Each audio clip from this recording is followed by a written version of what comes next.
first edition of WCTV.TV's Flip BEV'S House. Bev Kilmer lives on beautiful Lake Tarquin, where we'll take her old house and turn it into a new house. It's going to be beautifully renovated from the floors to the kitchen to the bathrooms. Even the landscaping will be redone. Bev, why don't you join me now and just tell us really quickly how this concept came to be. Well, like everyone else, I'm just enthralled by taking something old, turning it into something new.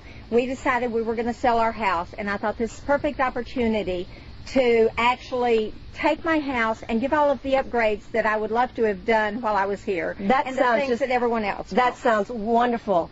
I want you to come along with us while we go inside and flip Bev's house. Go ahead. So we have the countertops here. They're lovely blue color, but you're going to get rid of them, right? We have them right now.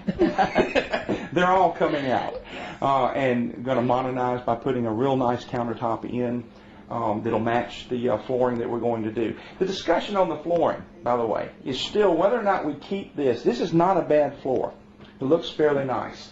So we're discussing whether just to clean this real well and then to follow it on through into this sitting area in here, this the Florida room, or not. So that's undecided yet. Okay. But something will be done to dress it up a little bit. Okay, that sounds great. What about the cabinets? What are we going to do with the cabinets? Cabinets we're just going to clean, and we're going to replace all the hardware on the cabinets with a more modern-looking hardware.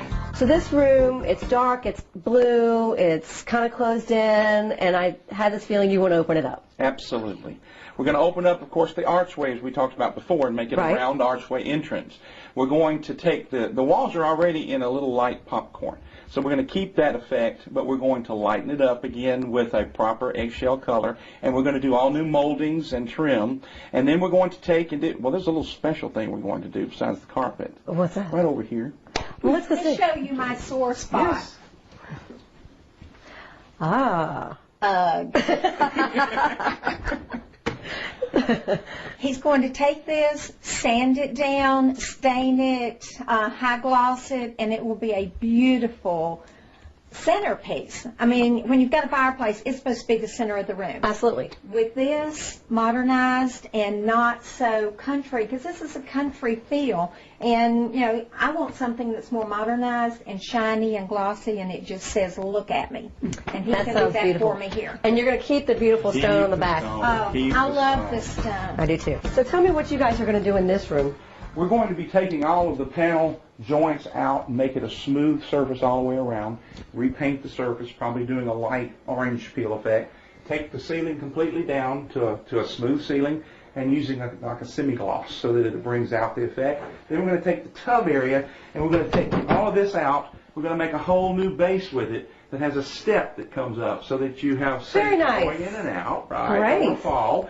And then also over in this area, right on the step and over in here will be an area where you can have towels and some other items, which are yet to be discussed, of course. Your candles. Yes. Then we're going to change the lighting in here. We're going to do a better type of lighting instead of the lighting that is there. Then this vanity right here is going to be taken out, and we're going to with the sink, and we're going to remove the sink, make a double sink here, extend this counter over with, of course, storage space underneath. And then we're going to make a nice sitting area for a makeup area. Wonderful. A thing for a lady. That sounds great. Okay. And, of course, change the carpet out to match the rest of the carpet in the home. And what color are we thinking about for this room? We're going with an eggshell, like an eggshell, off-white, so that it'll bring out the earth tones and it'll be warm and friendly. That sounds wonderful. Okay, let's go see what we're going to do outside of the house. Well, this is going to be quite dramatic, and this is one of the sore points for the homeowner. She doesn't like her decking because of the way they look. The decking is all right, though, as far as the foundational issues of it, and the wood. It's not rotten or anything like that. Right. What we're going to do is pressure wash not only the deck itself, but also the entire house, of course, to get the excess dirt off. Then we're going to strip the wood down to where we can get a nice refurbishment on it, that it comes back to the natural wood. Then we're going to, of course, water treat it, and then we'll seal it again. Okay. Now with the steps, we're going to extend the steps to where they're all the way to the end and come back to where they are now. Brand new steps, of course, and they will be wood. And then we will exchange the cement walk that it has now, which is very old-fashioned looking, to an actually formed concrete walk that will go out to the parking area. That would be nice. Oh, one other thing. I'm sorry, I almost forgot. We're going to put all new gutters on the house, and they will be seamless, and they'll go all the way around the house. We won't stop at the gable area and not go up the gable. It'll go all the way up to gable 2 to give a nice look to the house, and it'll form it and make it really nice. It'll frame it out. That sounds great. Can't wait to see it.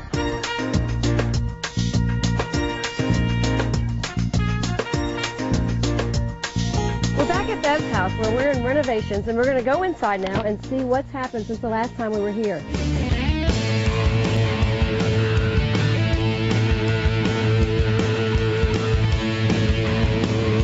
So Ed, so this room is really coming along great. I can see it's really lightened up, brightened up a lot. How hard was it to cover that blue? Yeah, we had a little problem with it. This blue was so dark, if you remember, it just made everything look gloomy. Right. Well, it took 2 coats of primer to be able to get it even ready for us to be able to patch around the different joints and get it ready for sanding and then ready for the painting, which we'll do, of course, tomorrow. But yeah, it took two coats of primer to get it covered up. But never fear, usually if you use the right primer and a good quality, you'll be able to cover up almost any color. You'll be able to cover it up. What do you recommend for something like this? Sherman & Williams has a wonderful primer, and it's good for covering up dark colors. You do have to use 2 and sometimes 3 coats. How long do you wait between the coats before you can go back? A day. A day? Yeah, we do a day before we go. You have to get it real good and dry before you go back on the next coat. Okay, so someone who's impatient like me probably wouldn't want to try and prime. No, well, you could try. That's the word. Thank you.